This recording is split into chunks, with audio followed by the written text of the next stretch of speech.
Y hemos estado en ese capítulo que es de aplicación en nuestras vidas.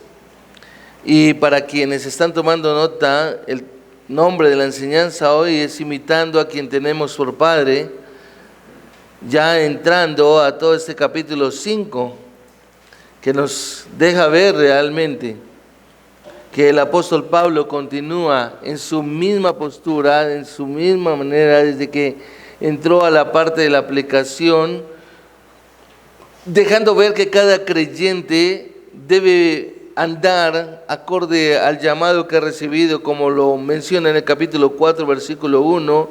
Yo, prisionero del Señor, les ruego que ustedes vivan de una manera digna de la vocación con que habéis sido llamados, es decir, de una manera diferente al mundo, como lo menciona en el versículo 17 del mismo capítulo 4. Esto digo pues y afirmo juntamente con el Señor, que ustedes ya no anden así como andan también los gentiles en la vanidad de la mente, a vivir de una manera que refleje la luz en el medio del mundo. Capítulo 5, versículo 8, donde Pablo está diciendo, porque antes ustedes eran tinieblas, pero ahora son luz en el Señor. Anden como hijos de luz, a vivir de tal manera que nuestro andar sea en sabiduría. El versículo 15 del capítulo 5, donde Pablo está mencionando, por tanto, tengan cuidado cómo andan, no como insensatos, sino como sabios. Es decir, lo que Pablo está marcando acá es una vida caracterizada por el amor. Es a donde Pablo se va a centrar. Y ahora lo interesante es que el apóstol Pablo, después de haber estado siempre haciendo una comparación entre el hombre natural, el hombre que vive en esa naturaleza perversa y pecaminosa, la cual ha sido heredada desde Adán en Génesis capítulo 3, luego de haber pecado. Y luego Pablo hacer la comparación con el hombre nuevo, el hombre nacido de nuevo, que nos muestra todo el capítulo 4, donde Pablo siempre está comparando y mencionando realmente la necesidad de vivir de una manera completamente diferente. Si usted mira en el versículo 20 del capítulo 4, él dice, pero ustedes no han aprendido a Cristo de esta manera. No han aprendido a Cristo de esta manera, versículo 21, si en verdad lo oyeron y si han sido enseñados en él. El versículo 25 dice, por tanto, dejando a un lado tal falsedad, hablen la verdad cada cual con su prójimo, porque somos miembros los unos de los otros. Es decir, Pablo siempre venía hablando en una comparación entre el hombre nacido de nuevo, el hombre que tiene una nueva naturaleza, y el hombre que no ha sido regenerado, el hombre que vive según los deseos engañosos de este mundo. Como lo dice en el versículo 22, que en cuanto a la anterior manera de vivir, ustedes se despojen del viejo hombre que se corrompe según los deseos engañosos. Siempre él viene en esa forma, haciendo la ilustración, la comparación de realmente entre un hombre regenerado y un hombre no nacido de nuevo. Pero cuando se adentra en esta porción de la carta, encontramos en el capítulo 5 que ahora él hace un cambio. Y él ahora lo que quiere mostrar es la necesidad de crecer en amor, que a la hora la verdad es la necesidad continua para todo creyente. Es decir, todo creyente vive en la necesidad de crecer en el amor, puesto que el amor cumple toda la ley de Dios. Pablo lo declaró en Romanos capítulo 13, versículos 8 al 10. Es decir, nos damos cuenta que cada creyente debe andar de tal manera que otros vean la santidad a la que ha sido llamado y a vivir de tal manera que su vida es una imitación del Padre que lo creó, es decir, en su nueva naturaleza. Efesios capítulo 2, versículo 9, que Pablo ha mencionado y dice que nosotros somos nuevas criaturas, creados en Cristo Jesús. Y es por eso que en esta mañana vamos a ver 3 actitudes que el creyente debe manifestar como imitador de Dios. Número 1, siendo imagen del Padre de gloria. Número 2, reflejando el amor con el que has sido llamado. Y número 3, caminar sacrificialmente en todo momento. Y el primer punto que nosotros encontramos acá, podemos observarlo en el capítulo 5, versículo 1, cuando Pablo entonces hace una expresión que a la vez es un mandato, es un imperativo, y dice: sean pues imitadores de Dios como hijos amados. Pablo lo que está haciendo con la iglesia en Éfeso es que les está instando, luego de que ellos comprendían su manera de vivir en esa nueva naturaleza, ahora los pone en un nivel mucho más alto, los lleva a contemplar un nivel más alto. Ya no es contemplar, ya no es compararse, ¿sí?, con aquel que no tiene el Espíritu, con aquel que no ha sido regenerado, sino que ahora lo lleva es a mirar al Padre de gloria. Es decir, a imitar al Dios de gloria, y entonces empieza a dejar claro que esto solamente es posible en cada creyente que posee la nueva naturaleza en Cristo Jesús. Es decir, no hay manera de que un hombre sin la nueva naturaleza pueda imitar a Dios. Segunda de Corintios capítulo 5, versículo 17, que lo leímos en el intermedio de los cánticos, nos deja ver precisamente que Pablo está llevándonos, a ver, se me perdió aquí, Segunda de Corintios, versículo 17 precisamente, cuando Pablo dice: de modo que si alguno está en Cristo, nueva criatura es, las cosas viejas pasaron, ahora han sido hechas nuevas. Es decir, Pablo está diciendo, si tú realmente eres una criatura nueva, le está diciendo a la iglesia en Éfeso, tienes que imitar entonces a Dios, tienes que convertirte en un imitador de Dios. Ahora, como es un mandato, es una orden que Pablo está dando como apóstol, y le está diciendo a la iglesia en Éfeso, debe caminar. Es algo para prestarle atención precisamente. Es decir, nos deja ver la responsabilidad que hay en cada creyente, en cada persona que forma parte del cuerpo de Cristo, y es a vivir de una manera donde se muestra a Dios, donde se muestre que hay una nueva creación, donde se muestre que hay una nueva naturaleza. Pablo está ordenando, ¿y por qué? Porque dice sean pues, o en la versión Reina Valera dice sed pues imitadores de Dios. Y ahí encontramos precisamente que Pablo está dando un mandato, y lo que está instando es a que la iglesia en Éfeso llegara a ser realmente. Es decir, tú tienes que llegar a ser, hablándoles como cuerpo. Y en nosotros también es lo mismo, nosotros tenemos que como cuerpo llegar a mostrar a Dios, llegar a mostrarnos como imitadores de Dios. Y Él deja ver el propósito realmente con respecto a ese viejo hombre que reflejaba realmente el deseo de la carne, sus deseos engañosos precisamente. Pero ahora el objetivo es convertirse en imitadores de aquel que los llamó. Es decir, al Padre. Tienes que parecerte al Padre que te creó. Imita al Creador, es lo que Pablo le está diciendo a la iglesia en Éfeso. Es decir, que Pablo lo que está instando aquí es a una manera de vivir santidad, pues la palabra de Dios nos dice que el Padre es santo, y que si el Padre es santo, como bien el apóstol Pedro también lo mencionó, él dice: sed pues vosotros santos como vuestro Padre celestial es santo. Es decir, en la nueva creación tiene que reflejar esa santidad, y Pablo los está instando a ellos a vivir en esa santidad. Es decir, que la iglesia del Señor, no solo la de Éfeso, sino también nosotros estamos llamados, la iglesia de hoy, a vivir en una santidad, a reflejar la santidad que muestra al Padre Celestial. Es decir, a mostrar una santidad que nos deje ver realmente esa obra preciosa que Dios ha llevado a cabo.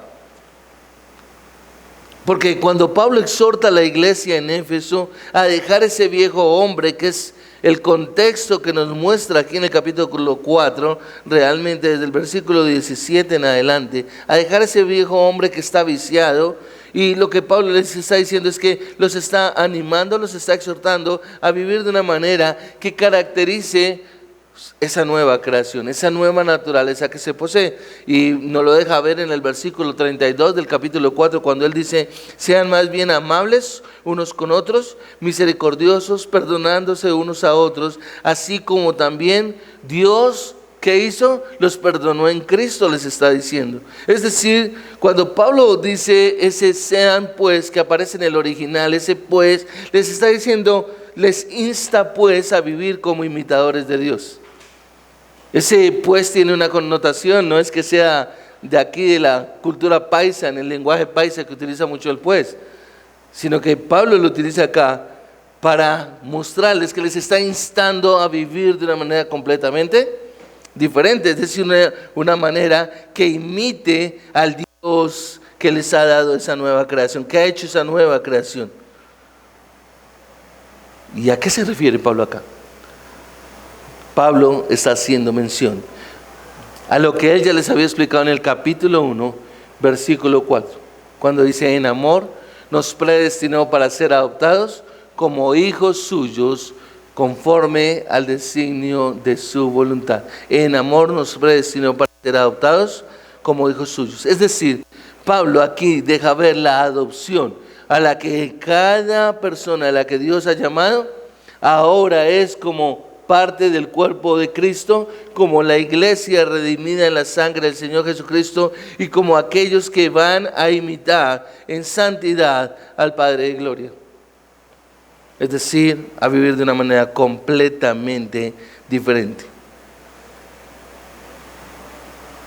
Y es interesante que Pablo, este predicador y hombre que llevaba en su corazón, en sus venas el Evangelio, y siempre lo mostraba, fue el que se colocó como ejemplo. Él siempre se colocó como el primero a ser imitado. Observa, si tú vas conmigo a 1 Corintios capítulo 4 precisamente, encontrarás que Pablo tenía esa autoridad, pero también a la vez el ser ejemplo, y él lo menciona en el capítulo 4 versículo 11, cuando él les dice: hasta el momento presente espérame a ver si me estoy en 4:11.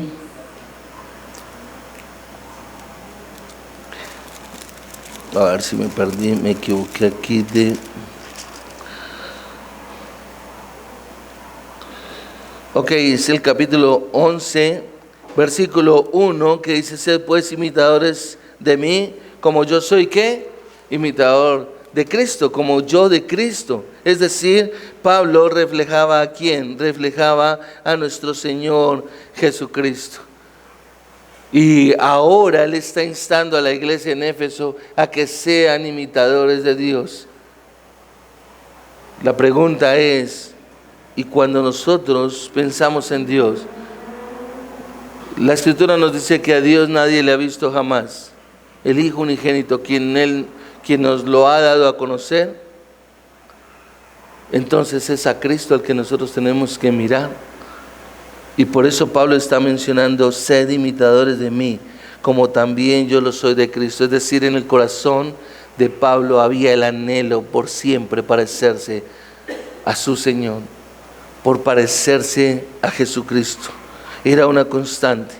Si vas a 1 Tesalonicenses capítulo 1 versículo 6, podemos observar en 1 Tesalonicenses capítulo 1 versículo 6: ustedes llegaron a ser imitadores de nosotros y del Señor, habiendo recibido la palabra en medio de mucha tribulación, con el gozo del Espíritu Santo. Llegaron a ser imitadores de nosotros y del Señor. Es decir, lo que ellos vieron en Pablo y en los que estaban siempre con Pablo era que él realmente estaba reflejando a Cristo. Y por eso dice: llegaron a ser imitadores de nosotros y del Señor. Es decir, ellos estaban reflejando al Señor. Y creo que la iglesia necesita hoy en día también reflejar al Señor. Él les está transmitiendo realmente a las iglesias que, en este caso la de Éfeso, que necesitaba ser una iglesia que abandonara completamente el pecado, que fuera la santidad, que viviera en santidad, que viviera conforme a la voluntad y el propósito de Dios. Es decir, ser santos, estar separados del pecado, abandonar realmente todo aquello que se refleja y se manifiesta más en la carne, en la vieja naturaleza. Si mires ahí mismo en 1 Tesalonicenses, en el capítulo 2, versículo 14, observa que él dice: pues ustedes, hermanos, llegaron a ser imitadores de las iglesias de Dios en Cristo Jesús que están en Judea, porque también ustedes padecieron los mismos sufrimientos a manos de sus propios compatriotas, tal como ellos padecieron a manos de los judíos. Es decir, Pablo les está mostrando a ellos cómo realmente es que uno se parece, o cómo se convierte en un imitador de Dios. Y es en la vida de nuestro Señor Jesucristo, y nos deja ver que es también en el sufrimiento que nuestro Señor Jesucristo llevó a cabo. Muchas veces nosotros queremos sentirnos complacidos y tal vez decir: ¿cómo vas? Bien, bendecido, en victoria, prosperando cada día y cosas así, porque las cosas nos están saliendo bien. Pero pocas veces podemos decir: pareciéndome a Cristo en sus sufrimientos, en su humillación. No he escuchado a la primera persona que hable de esa manera, pero que esa vivir similar a como lo está diciendo él: pues ustedes, hermanos, llegaron a ser imitadores de las iglesias de Dios en Cristo Jesús que está en Judea, porque también padecieron los mismos sufrimientos a mano de sus propios compatriotas. Se refiere a sufrimientos por la convicción en su corazón de vivir conforme a la voluntad del Padre según su propósito. En este caso, para nosotros, es vivir acorde a la palabra, acorde a la Escritura, bajo la convicción y los principios que la Escritura nos marcan a nosotros. Es decir, donde no le cedemos al pecado, donde no queremos vivir, donde la gente no nos diga nada, sino por el contrario, tal vez donde la gente le moleste y le irrite la manera de vivir de nosotros, pero convencidos nosotros de que lo que estamos haciendo y la manera como estamos viviendo está reflejando la santidad de nuestro Dios.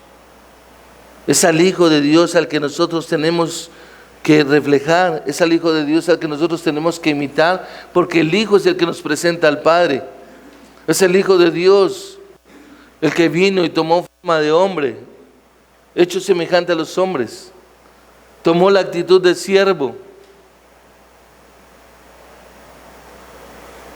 En todos los aspectos de su vida, si usted me acompaña a Hebreos capítulo 6, versículo 12, usted encontrará que el autor de la carta a los Hebreos nos hace una preciosa descripción al respecto. Versículo 12, y dice: a fin de que no seamos perezosos, sino imitadores de los que mediante la fe y la paciencia heredan las promesas.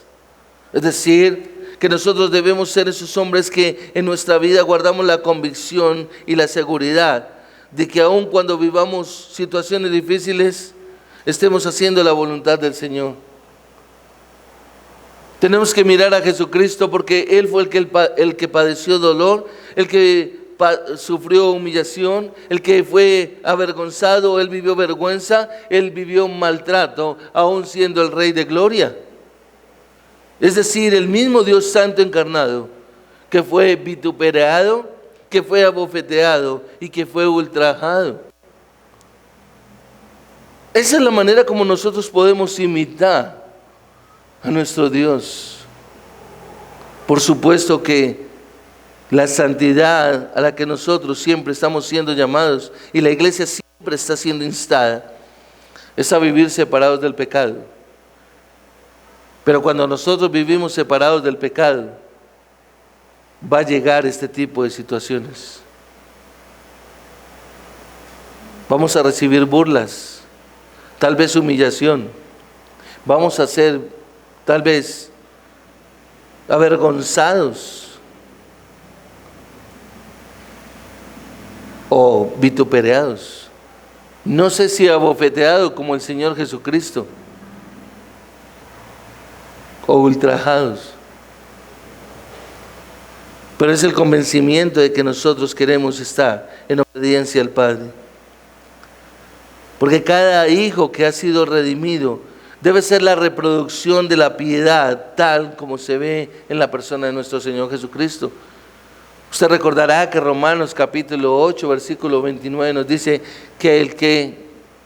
porque a los que conoció de antemano, a estos predestinó para ser hechos conforme a la imagen de su Hijo Jesucristo, el cual es el primogénito o el primero entre muchos.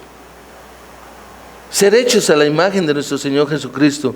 Nosotros tenemos que ser esas personas que realmente debemos comprender que somos conformados a la imagen de nuestro Señor Jesucristo, porque el Señor Jesucristo es la imagen del Padre. El Hijo es el que nos presenta al Padre. Es en el Hijo que nosotros conocemos al Padre. Es en el Hijo que nosotros realmente podemos llegar a decir que conocemos a Dios.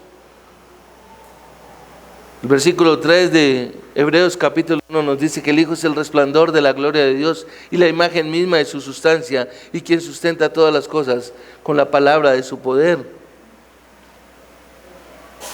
El Señor Jesucristo dijo que nosotros, para ser conformados a su imagen, realmente deberíamos llegar a ser perfectos como lo era el Padre. Mateo capítulo 5, versículo 48, cuando dice: sed perfectos como vuestro Padre celestial es ¿qué? Es perfecto. Pedro lo deja ver en primera de Pedro, en su primera epístola de Pedro, capítulo 1, versículo 14 y 16, se observa que Pedro lo menciona.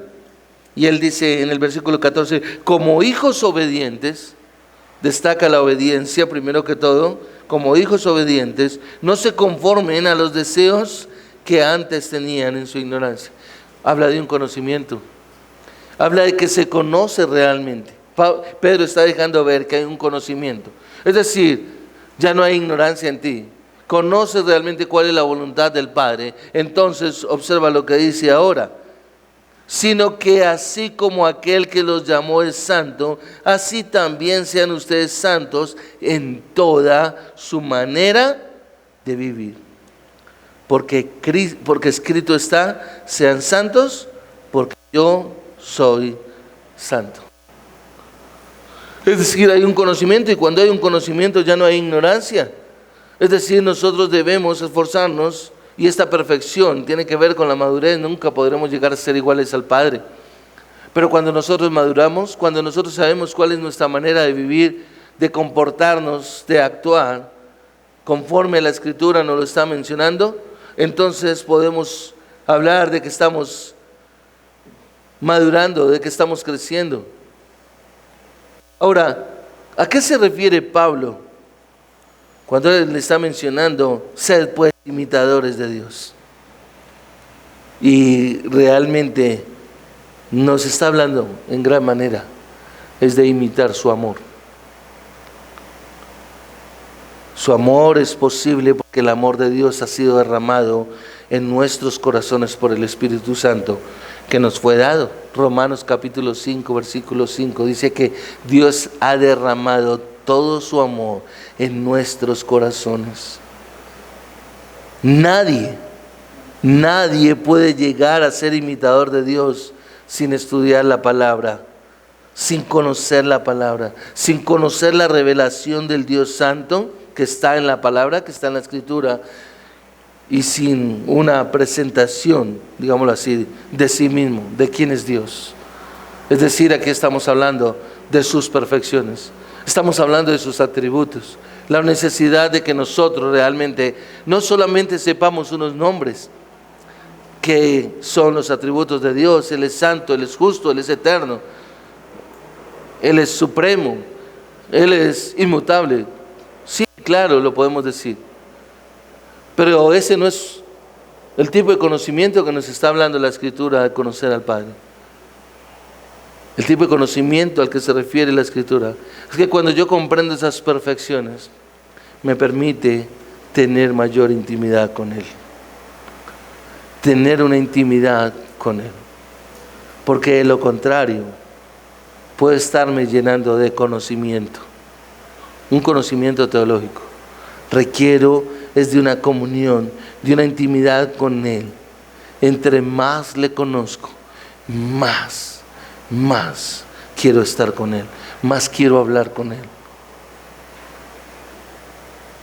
Es decir, lo que conocemos nosotros, y lo mencionamos, como llegar a tener una visión elevada de Dios.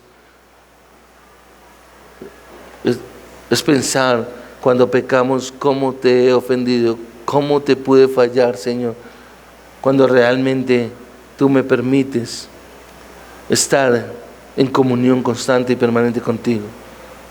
Es entender que la única manera de poder convertirnos en imitadores de Dios es que el Señor Jesucristo habite en nosotros realmente en una vida perfecta a través de nosotros. Es decir, en la vida perfecta de Cristo. Recuerda que la vida perfecta de Cristo es que Él no pecó. La vida perfecta de Cristo es que realmente Él se dio en obediencia al Padre. Y ahí, cuando Pablo está mencionando acá, el ser imitadores de Dios como hijos amados, está haciendo el énfasis en lo que él ya le había escrito en la primera parte de la carta a la iglesia en Éfeso, en el capítulo 3, observa el versículo 16 y el versículo 19. Versículo 16 dice: les ruego que Él les conceda a ustedes conforme a las riquezas de su gloria el ser fortalecidos con poder por su espíritu en el hombre interior. Y versículo 19: y conocer el amor de Cristo que sobrepasa el conocimiento, para que sean llenos hasta la medida de toda la plenitud de Dios. Es decir, para poder llegar a pensar en la plenitud de Dios, lo que nosotros tenemos que llegar a contemplar, ¿cómo puede darse el conocimiento de la plenitud de Dios? ¿Sí? Hasta que lleguen a esa plenitud. Se está refiriendo a que entre más yo conozco quién es Dios, cómo actúa Dios, entonces lo que más hago es humillar mi vida, humillar este cuerpo de pecado a los pies de Jesucristo cada día y cada momento. Es decir, mirando que realmente cada momento, cada situación, cada circunstancia, cada actitud realmente no vaya en contra de que Cristo sea exaltado y glorificado. Es a eso a lo que Pablo se está refiriendo. Es la única manera en que podemos convertirnos en imitadores de Dios. Si usted recuerda, Pablo lo dijo en Gálatas capítulo 2 versículo 20. Ya no vivo yo, dice Pablo. ¿Qué dice él? Sino que Cristo vive en mí. Ese es el mismo deseo en relación con este texto bíblico, el capítulo 3, versículos 16 y 19. Y esto acá nos conecta precisamente con la segunda actitud que el creyente debe tener para convertirse en un imitador del Padre. Y es reflejando el amor con el que ha sido amado. Y observa que Pablo no lo deja fuera. En el versículo 2, Pablo dice: y anden en amor. Primero les ha dicho: sean imitadores de Dios como hijos amados. Y la palabra amados, ¿sí?, realmente está en relación con la palabra o la raíz del griego agapatos, ¿sí?, que hace referencia a un único amor, que es el amor de Dios manifiesto en Cristo Jesús. Y observa que realmente Pablo les está diciendo, como hijos amados, ahora que amen en qué, anden en amor. ¿Sí? Es decir, Pablo está llevando a los creyentes a que tengan presente que si ellos son hijos amados de Dios, si tú estás convencido de que eres un hijo amado, le está diciendo a la iglesia en Éfeso, por Dios, en Cristo, entonces ahora el resultado es que debes andar, que es caminar en amor como Cristo. Y observe que hay una relación, la conexión está ahí plena, en que si eres imitador de Dios, eres un imitador de Cristo. Y por eso encontramos una relación cuando Pablo está diciendo siempre, sed pues imitadores de mí como yo de Cristo. Él reconocía que Jesucristo era el Hijo de Dios, que Jesucristo era la segunda persona de la Trinidad, que Jesucristo era el Dios encarnado, que vino y se dio en sacrificio por Él, hablándole en primera persona. Es decir, que gracias al sacrificio de Cristo hay una salvación y hay una relación y una comunión con el Padre Celestial.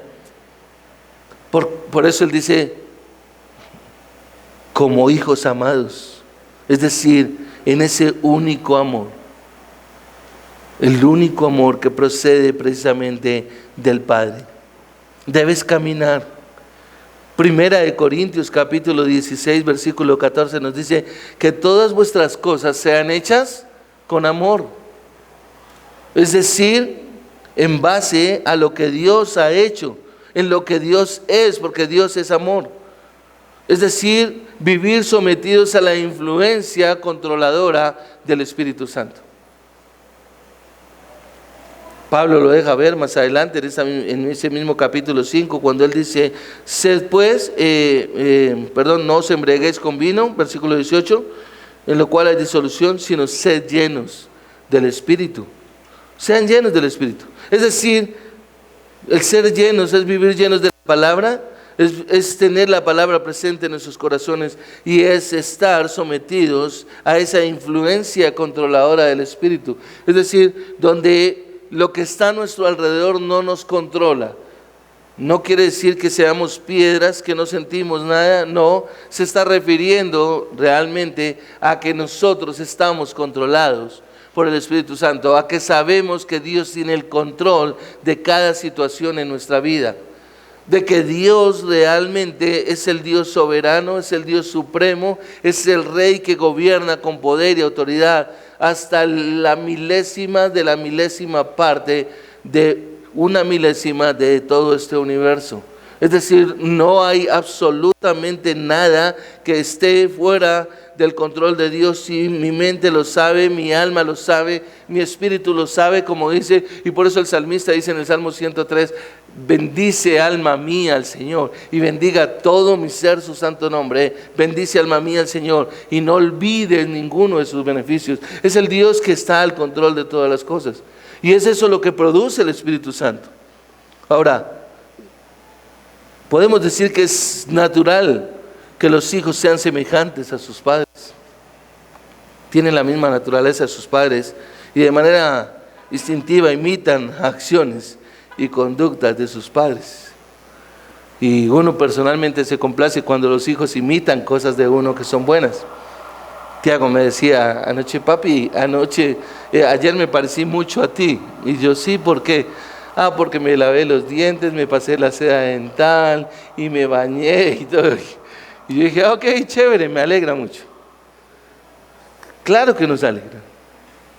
Pero nosotros lo que deseamos y lo que la Escritura nos manifiesta es que el deseo de Dios es que nosotros realmente nos parezcamos al Dios Santo, que nos parezcamos al Dios de gloria. Pero solamente es en Cristo que nosotros somos hechos hijos de Dios. Es decir, Pablo acá está marcando un punto trascendental, y es que una persona que no ha nacido no puede imitar a Dios, no puede reflejar a Dios en su vida, no se puede parecer a Dios. Y recuerda que la Biblia nos dice que a Dios nadie lo ha visto nunca jamás, el Hijo unigénito, quien Él mismo nos lo ha dado a conocer, ¿sí? La Biblia nos dice en Juan capítulo 1 versículo 12, ¿cierto? Mas a todos los que le recibieron, a los que creen en su nombre, les dio el derecho de ser, ¿qué? Hijos de Dios. Y observa que Pablo describe en Gálatas capítulo 3 versículo 16 lo mismo, y les dice, ahora bien, las promesas fueron hechas a Abraham y a su descendencia. No dice y a las descendencias, como refiriéndose a muchas, sino más bien a una, y a tu descendencia, es decir, Cristo. Si estamos en Cristo, entonces nosotros somos hijos de Dios, porque eso es lo que describe la Escritura. Eso es lo que nos declara la Escritura.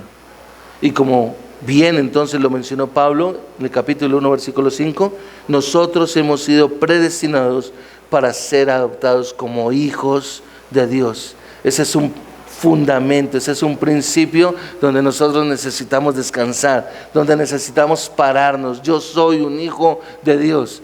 Pero si soy ese hijo de Dios, entonces Pablo dice, entonces imita a quien es tu Padre, imita al Dios de gloria y majestad, imita al Dios que es santo. Nosotros debemos ser santos. Él es benigno, nosotros debemos ser benignos. Él es perdonador, nosotros debemos ser perdonadores. Si Dios es amor, nosotros sus hijos, ¿qué debemos hacer? Amarnos, debemos andar en amor. Como hijos amados debemos andar en amor. Eso es lo que nos está diciendo la Escritura. Pero hay un punto que estoy recalcando constantemente durante esta enseñanza, mis amados, y es que esta es una capacidad sobrenatural. No hay manera. Y eso es tremendo. No hay manera de que alguien que no haya nacido de nuevo, que haya sido regenerado, que haya sido traído al arrepentimiento, pueda reflejar a Dios. ¿Por qué? Porque ninguno que no posea esa naturaleza puede andar en amor. Pero no es el amor que usted y yo muchas veces nos han vendido. No es el amor el que usted y yo nos imaginamos o el que nosotros queremos crear. No, es el amor que Pablo está mencionando aquí cuando dice, y anden en amor, así como también Cristo les amó y se dio a sí mismo por nosotros. Es decir, solo el poder continuo del Espíritu Santo que fluye mediante o por medio o en nosotros, digámoslo así, nos lleva a la obediencia a la palabra de Dios. Podemos llegar a reflejar el amor. Es cuando podemos, digamos, dominar el pecado, el orgullo, la soberbia, el deseo carnal de exaltarnos a nosotros mismos y de darnos más bien a otros. Es ahí, es en ese momento. El amor de Dios que trajo perdón al hombre, como lo menciona Juan capítulo 3, versículo 17, es ese amor. Así como el perdón realmente es la evidencia suprema del amor de Dios, también es la prueba más convincente de nuestro amor. Y obsérvalo porque Pablo lo ha mencionado en el versículo 32 del capítulo 4. Sean más bien amables unos con otros.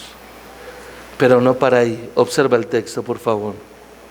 Misericordiosos, perdonándose unos a otros, así como también Dios los perdonó en Cristo. Es decir, si yo entiendo el perdón de Dios, que es la evidencia suprema del amor de Dios, si Dios realmente me ha perdonado a mí y yo entiendo ese amor con el que Dios me ha perdonado, que es la evidencia más grande, más suprema de su amor para conmigo, es decir, el amor supremo de Dios, entonces también es la prueba más convincente de nuestro amor. Es decir, el versículo 32, no lo puedo ignorar, tiene que estar constante y permanentemente siendo relevante en mi vida, a toda hora. Amables los unos para con los otros, misericordiosos, perdonándose unos a otros, así como también Dios los perdonó.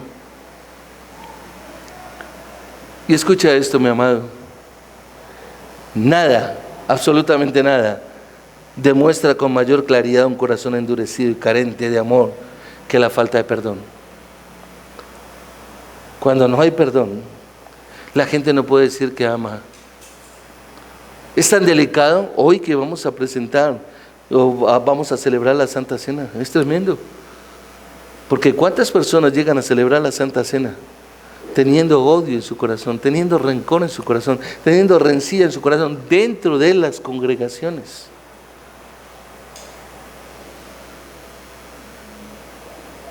Pero nada demuestra con mayor claridad un corazón endurecido y carente de amor que la falta de perdón. La falta de perdón hace evidente la falta de amor. Tremendo, cada rato encontramos personas que dicen que ellos aman, pero viven sin una falta de perdón, o con una faltando el perdón. Y observa el versículo 31 del capítulo 4, que es todo lo que Pablo está siempre mencionando. Observa que Pablo ya les había dicho: sea quitada de ustedes toda amargura. La amargura, si usted lo recuerda, lo explicamos, es la parte más profunda que está en el corazón, de la cual entonces deja salir el enojo, la ira, los gritos y los insultos. Es decir, el enojo, la ira, los gritos y los insultos son el resultado de la amargura que hay en la profundidad en el corazón de las personas que no comprenden lo que es el amor. Y es por eso que él termina diciendo: así como toda malicia. Es como un deseo de venganza realmente. El alcance de nuestro amor es el alcance de nuestra capacidad para perdonar. Si tú realmente dices que tienes amor, entonces debes tener un alcance impresionante para perdonar. Lo triste es que casi siempre estamos viendo a personas que les cuesta trabajo perdonar. Se sienten todavía como que me ofendieron, como que me ultrajaron. Pero ¿te acuerdas a quién nos debemos parecer? A Cristo. Y Él fue ultrajado, pero yo no permito que a mí se me ultraje. Cristo fue humillado, pero a mí no. ¿Cómo que me humillaste delante de las personas? ¿Cómo que me llamaste la atención? ¿Cómo que mi jefe me gritó delante de la gente? ¿Cómo que el pastor me llamó la atención delante de la gente cuando me debió haber llamado aparte? Tal vez sí faltó, pero ¿sabes una cosa? No te estás pareciendo a Cristo. Estás demandando derechos que no tienes. El alcance de nuestro amor es el alcance de nuestra capacidad para perdonar. ¿Quieres calibrar cuánto tienes de amor? Calibra cuánto tienes de perdón. Porque entre más te ofenden, más entonces vas a mostrar el amor que es en Cristo Jesús. Porque comprendes la gravedad de tu pecado frente a la actitud que el Padre tuvo para con nosotros al perdonar toda nuestra maldad. Sin importar que pueda hacer, sin importar lo que otro creyente pueda hacer realmente en nuestra contra, sin importar lo terrible que pueda, digámoslo así, proceder.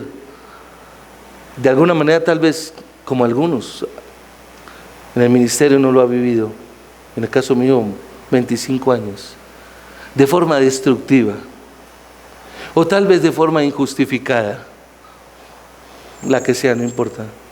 ¿Sabe una cosa? Uno aprende que Cristo ha pagado el castigo pleno de ese pecado. Cuando la gente se ha levantado, yo digo: está bien, Señor, pero tú perdonaste mi pecado. Yo no he visto el primero que se ha ido de aquí ofendido y molestado, hablando basura y cosas terribles, después volver y decir: pero yo tengo que perdonarlo, porque su pecado ya fue perdonado en la cruz. No, es gente que sale a hablar y hablar y hablar para tratar de llevar más y más odio.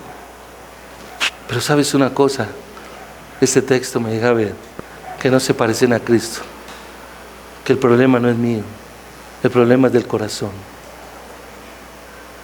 porque se le olvidó que todos estamos acá en una misma condición. redimidos por la sangre del Cordero, sin ningún mérito propio. Y tal vez tu pecado,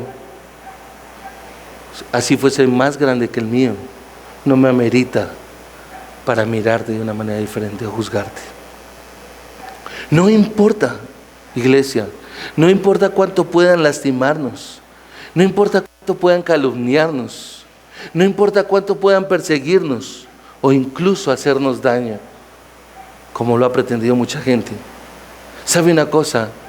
Lo que tenemos que pensar es que el sacrificio de Cristo fue suficiente para pagar nuestro castigo. Eso es lo que tenemos que pensar. Eso es lo que tenemos que mirar. El pastor John MacArthur dice lo siguiente: cuando un cristiano expresa o siquiera guarda en su interior sentimientos de venganza hacia un hermano, no solo peca por dejarse controlar por el odio egoísta, sino que peca al profanar el sacrificio de Cristo, buscando arreglar cuentas con el castigo por un pecado cuya deuda ya ha sido pagada por su Señor. Qué tremendo. Se lo voy a repetir. Cuando un cristiano expresa o siquiera guarda en su interior sentimientos de venganza hacia un hermano, no solo peca por dejarse controlar por el odio egoísta, sino que peca al profanar el sacrificio de Cristo, buscando arreglar cuentas con el castigo por un pecado cuya deuda ya ha sido pagada por su Señor. Iglesia, lo que tenemos que comprender es que Cristo ha pagado el castigo de todos nuestros pecados. No tenemos derecho alguno de tener en cuenta el pecado de cualquier persona, ni siquiera el de un incrédulo, mi hermano. Tú no tienes por qué tener en cuenta el pecado de un incrédulo siquiera. Y si no debes tener ni siquiera en cuenta el pecado de un incrédulo, cuanto menos el de un hermano por el cual la sangre de Cristo también fue derramada en la cruz. En Mateo capítulo 18, versículo 22, cuando Pedro le dijo al Señor Jesucristo: Señor, ¿cuántas veces debo perdonar? ¿Son 7? Y él le dijo: no, 70 veces 7. Haciéndole énfasis sobre el mismo pecado, es decir, siempre tienes que perdonar al que peque contra ti. Es el reflejo del amor, ese es el limitar a Dios como hijo amado, ese es el andar en amor, ¿sí? En Cristo todos nuestros pecados han sido perdonados. Primera de Juan capítulo 2, versículo 12. Él nos ha perdonado todos los pecados, Colosenses 2:13. En Él tenemos redención por su sangre, el perdón de nuestros pecados, Efesios capítulo 1, versículo 7.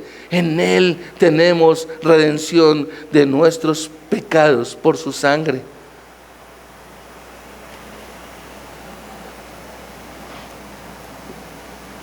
Escucha esta historia que es verdadera. Robert Falconer narra la historia de su testimonio entre gente desposeída en una ciudad. En especial cuando le leyó en cierta ocasión la historia de una mujer que limpió los pies de Jesús con sus lágrimas. Mientras leía, escuchó que alguien sollozaba y se fijó, y era una niña flaca, desnutrida, que había quedado desfigurada por la viruela. Tras decirle algunas palabras de ánimo, ella dijo en pregunta: ¿Él va a regresar algún día? El hombre que perdonó a la mujer le dice: he escuchado que volverá, va a ser pronto, le contestó él. Él podría llegar a cualquier momento, pero ¿por qué me lo preguntas? Después de llorar otra vez descontrolada, ella dijo: oiga, Señor, ¿no será que Él puede esperar un poco más? Es que mi pelo todavía no es bastante largo para lavar sus pies. Mis amados, la persona que ve la grandeza de su propio perdón, gracias al amor de Dios, también perdonará siempre en amor. Perdona en amor, porque la palabra de su Padre Celestial le ha prometido que le ha perdonado en amor.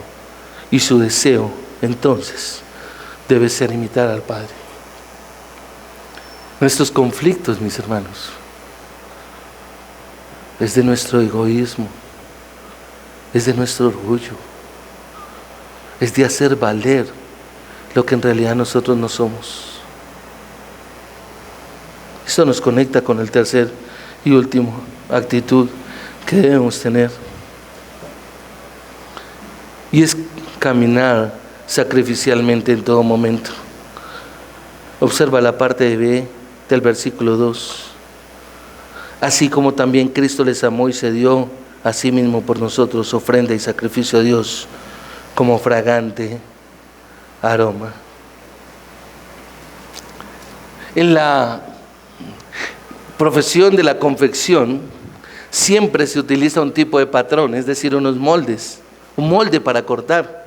Colocan las telas una sobre otra y colocan un molde, un patrón le llaman, y con una cortadora, no sé si alguno de ustedes alguna vez lo ha visto, llegan y pasan y salen los moldes. Déjame decirte que en la vida cristiana ese patrón es Cristo en nosotros. Y eso era lo que Pablo estaba pensando. Por eso Pablo pide en el capítulo 3, versículo 16, para que Cristo habite en nuestros corazones, para que cimentados y arraigados en amor junto con todos los santos. Es allí donde nosotros tenemos que mirar que el cristiano en la vida tiene ese patrón habitando en su corazón. Ya lo mencioné, versículo 16 del capítulo 3 y versículo 19. Sino que es que el versículo 19 es impresionante, por lo menos en mi vida. Y conocer el amor de Cristo que sobrepasa el conocimiento, para que sean llenos hasta la medida de toda la plenitud de Dios. La plenitud de Dios, que se refleje la plenitud de Dios en nuestra vida. Y Cristo realmente es aquel patrón en el que el creyente cada día debe colocar su vida desde la mañana hasta la noche. Es el patrón a imitar, es a Él a quien tenemos que imitar. Ese es el patrón que tenemos que seguir. En la confección, si tú no colocas ese patrón, dañas absolutamente toda la producción. Lo que hace la máquina cortadora es hacer el recorrido de ese patrón. Jamás, escúchalo bien, iglesia, jamás se podrá vivir conforme a la Escritura si ese patrón es dejado a un lado. Nuestro patrón es Cristo y siempre tenemos que mirarlo. El punto, ¿cuál es entonces?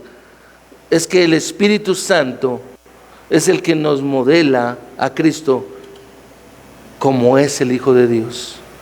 Observa 2 Corintios capítulo 3, versículo 18.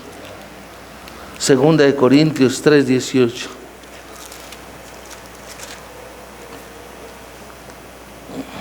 Pero todos nosotros, con el rostro descubierto, contemplando como en un espejo la gloria del Señor, estamos siendo transformados en la misma imagen de gloria en gloria, como por el Señor, el Espíritu. Cristo no solo tuvo un profundo interés y sentimiento emotivo por la humanidad, Él se sacrificó por nosotros, aunque no lo mereciésemos. Romanos capítulo 5, versículo 8. Dios muestra su amor para con nosotros, en que siendo aún pecadores, Cristo murió por nosotros, siendo aún pecadores, en esa condición. Lo tremendo es que nos dice que imitemos, pero nuestro amor depende de cómo tú te portes, viejo.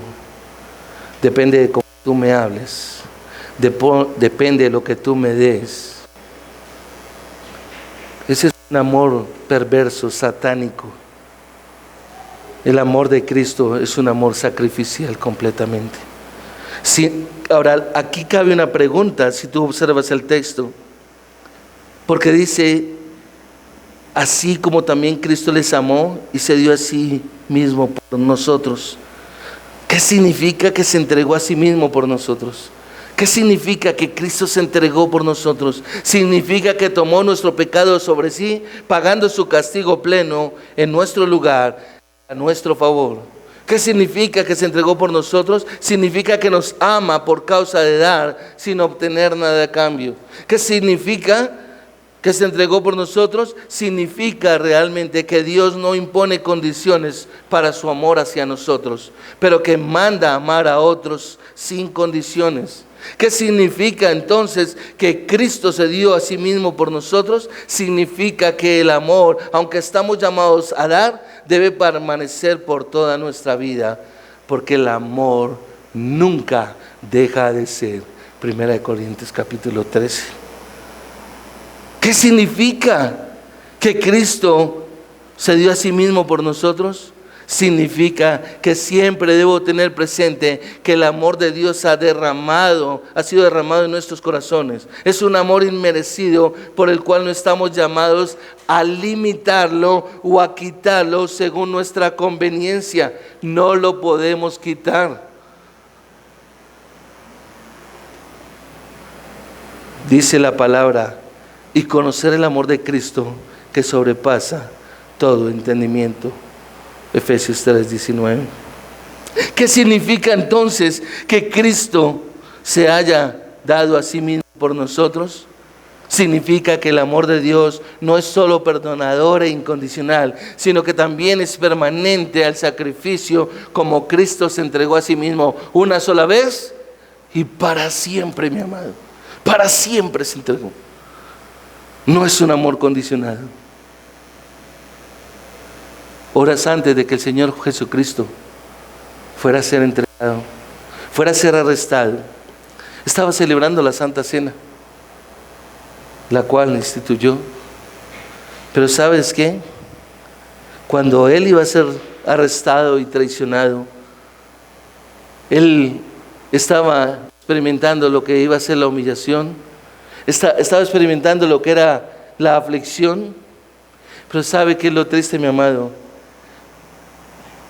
El contraste es que sus discípulos estaban en ese preciso momento discutiendo quién era más grande y quién iba a tener la mejor posición al lado de Jesús. Nosotros tenemos la misma actitud. Venimos a un lugar como estos muchas veces a querer buscar puestos, sin entender que nuestro Señor fue crucificado, fue humillado por mi pecado. Estamos esperando a quién se nombra o a quién se pone en un lugar, o si me ponen a mí. Estamos como en esa posición. Su atención estaba en sí mismos. Ellos estaban pensando en ellos. A horas de ser crucificado el Rey de gloria y majestad. Pero ¿sabe qué? Jesús, que es Dios, no dijo impíos, pecadores, miserables, perversos, púdranse en el infierno. ¿Sabe qué hizo Jesús? La Biblia nos dice y nos describe en los evangelios que Él se paró y no sacó una espada y los cortó. Tomó una toalla, tomó un recipiente y fue y lavó los pies de aquellos que estaban discutiendo por cuál era el lugar que necesitaban tener. Nosotros muchas veces estamos en esa misma actitud, ignorando, mis amados, realmente la grandeza del privilegio de adorar a nuestro Rey, de servirle a nuestro Rey. Y termina dándoles otro ejemplo más y les da el gran mandamiento. ¿Cuál fue? Amar a Dios por sobre todas las cosas y amar a su prójimo como a sí mismo. Jesús es el pleno amor, porque Él se sacrifica. Su sacrificio demostró de manera suprema la plena clase de amor que Dios tiene. Él mostró esa clase de amor. Y quiero ir al final para que celebremos juntos la cena del Señor. Permíteme recordarte esto. Los 5 primeros capítulos del libro de Levítico describen 5 ofrendas ordenadas por Dios a los israelitas. Las 3 primeras eran la ofrenda quemada o el holocausto, la segunda era la ofrenda del alimento y la tercera era la ofrenda de paz. Pero escucha esto, Levítico capítulo 1, versículo 1 al 17, era el holocausto que representa la dedicación de Cristo a Dios al entregar su vida misma para obedecer y agradar a su Padre. La segunda, que era la ofrenda del alimento, es decir, el grano, Levítico capítulo 2, versículo 1 al 16, ilustraba la perfección de Dios y nos dejaba ver realmente cómo Cristo cumplía con todo. Y la tercera, por supuesto, que es la ofrenda de paz en Levítico capítulo 3, versículo 1 al 17 y 4, 27 al 31, mostraba la manera como Él hizo la paz entre Dios y el hombre. ¿Recuerdas que Pablo dijo, versículo 3 del capítulo 4, esfuércense por mantener la unidad en el Espíritu, que es el vínculo de paz? Eso es lo que nos muestra Levítico. Todas esas ofrendas hablaban obviamente de lo que era agradable a Dios. Sobre cada una, las Escrituras dicen que era de olor grato a Jehová. Observa lo que Pablo dice en el versículo 2 en la parte C. Amó y se dio a sí mismo por nosotros ofrenda y sacrificio a Dios como fragante aroma. Ese era el olor grato para el Señor. Filipenses 4:18 nos dice que el olor fragante significaba que se trataba de un sacrificio acepto, agradable a Dios. Cristo es el sacrificio perfecto. Cristo es el olor fragante al Padre. Pero hay una cosa que vale la pena resaltar. Las otras 2 ofrendas, la del pecado, Levítico 4:1 al 26, y las expiatorias por transgresión, Levítico 5:1 al 19, eran ofrendas repugnantes para Dios, porque a pesar de ilustrar la obra de Cristo, le representaban llevando al pecado de la humanidad.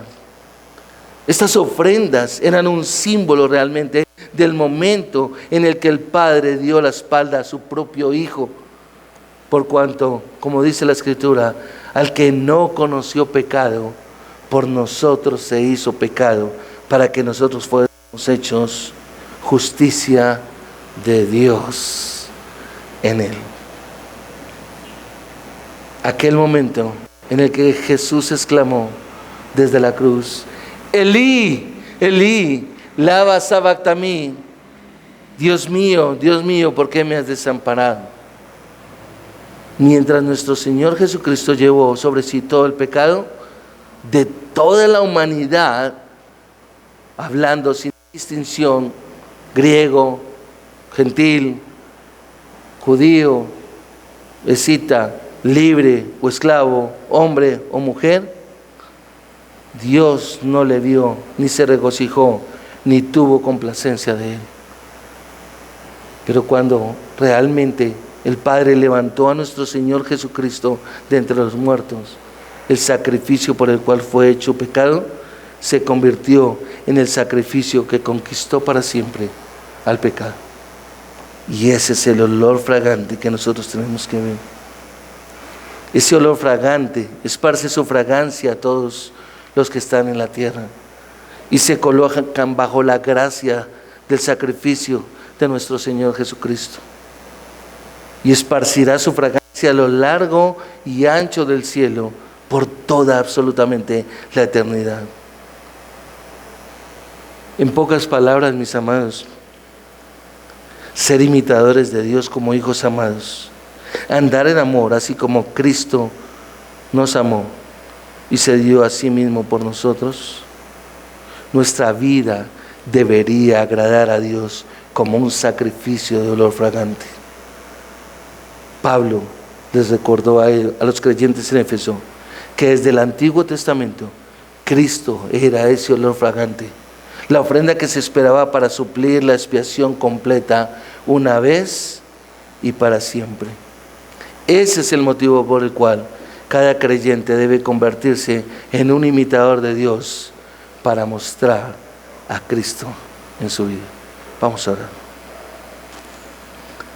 Padre, gracias te damos, amado Dios, por este tiempo, Señor. Gracias por tu palabra. Gracias, Señor, porque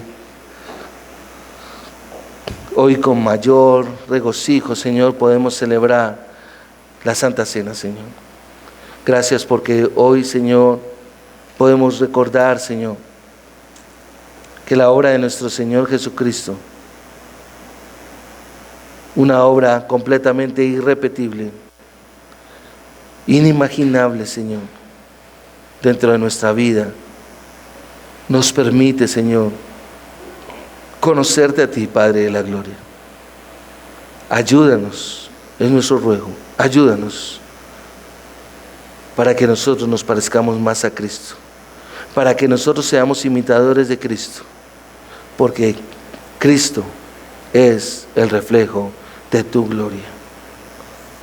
Gracias, Padre, gracias por tu palabra y por la oportunidad que tenemos de escucharla y aprender de ella, bajo la dirección de tu Santo Espíritu. Amén.